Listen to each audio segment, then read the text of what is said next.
પ્રથમ પ્રશ્ન, આહારના મુખ્ય ઘટકો કયા કયા છે? 4 ઓપ્શન છે અને શું જવાબ આવે છે એ આપણે જવાબની સામે ખરાનું નિશાન કરેલું છે, જેથી બાળક સરળતાથી સમજી શકે. તો આ જે 4 ઓપ્શન આપેલા છે એવો પરીક્ષાની અંદર પણ આવા પ્રશ્નો પૂછાય છે, એટલે એ બાળકોને ખાસ ધ્યાન આપવાનું છે. આ પહેલા પ્રશ્નનો જવાબ આવશે ઉપરના બધા જ. બીજો પ્રશ્ન છે,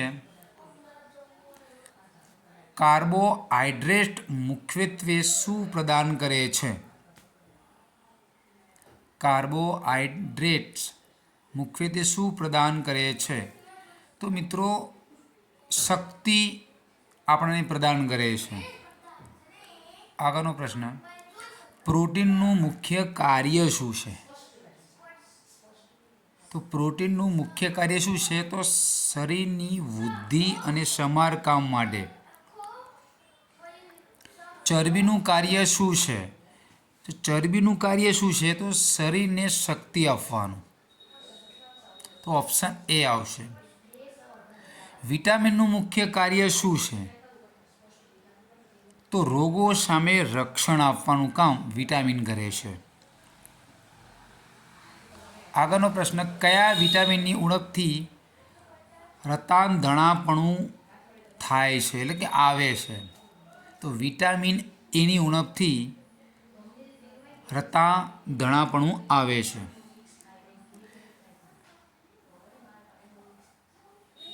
બેરી કયા વિટામિનની ઉણપથી થાય છે? જે બેરી નામનો જે રોગ છે એ કયા વિટામિનની ઉણપથી થાય છે? તો વિટામિન બીની ઉણપથી થાય છે. કયા વિટામિનની ઉણપથી સ્કર્વી થાય છે? કર્વી નામનો રોગ થાય છે. તો વિટામિન સીની ઉણપથી સ્કર્વી નામનો રોગ થાય છે. રિટેક્સ એટલે કે સુક્તાન કયા વિટામિનની ઉણપથી થાય છે? તો વિટામિન ડીની ઉણપથી આ સુક્તાન નામનો રોગ થાય છે. ગોઈટર કયા ખનિજની એટલે ખનિજ ક્ષારની ઉણપથી થાય છે? તો આયોડિન. આયોડિનની ઉણપથી આ ગોઈટર નામનો રોગ થાય છે. એનિમિયા એટલે કે પાંડુ રોગ કયા ખનિજની ઉણપથી થાય છે? તો આયર્ન.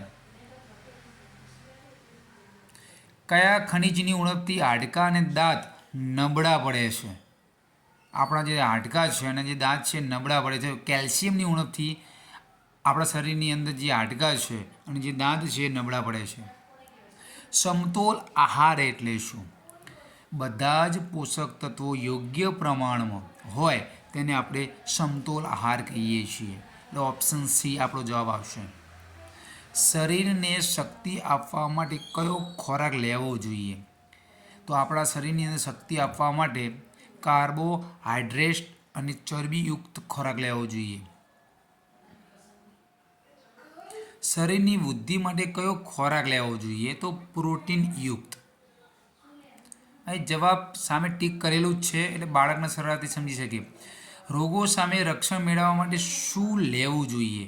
તો વિટામિન અને ખનિજ ક્ષારયુક્ત આહાર લેવો જોઈએ. કયો ખોરાક શરીર વર્ધક ખોરાક તરીકે ઓળખાય છે? તો પ્રોટીન. આપણા આહારમાં રેસા એટલે કે રુસાંશનું શું મહત્ત્વ છે? તો પાચનમાં મદદ કરે છે. પાણી આપણા શરીર માટે શા માટે જરૂરી છે? તો પાચનમાં મદદ કરે છે. પાણી આપણા શરીર માટે શા માટે જરૂરી છે? તો જે આપણે જે ખાઈએ છીએ એનું જે પાચન કરવામાં તે ખૂબ મહત્ત્વનો ભાગ ભજવે છે. વધારે પડતો ચરબીયુક્ત ખોરાક ખાવાથી કયો રોગ થઈ શકે છે? મેદસ્વીતા નામનો એ રોગ થઈ શકે છે.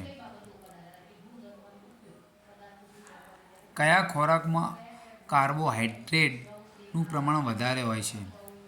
ચોખા. નીચેનામાંથી કયો ખોરાક પ્રોટીનનો સારો સ્ત્રોત છે? કઠોળ. કઠોળની અંદર સારા પ્રમાણમાં પ્રોટીન હોય છે. નીચેનામાંથી કયા ખોરાકમાં ચરબીનું પ્રમાણ વધારે હોય છે? તો તેલની અંદર ચરબીનું પ્રમાણ વધારે હોય છે. કયા વિટામિનની ઉણપથી હાડકાં નબળા પડે છે? આપણે આગળ જ વાત કરી કે વિટામિન ડીની ઉણપથી હાડકાં નબળા પડે છે.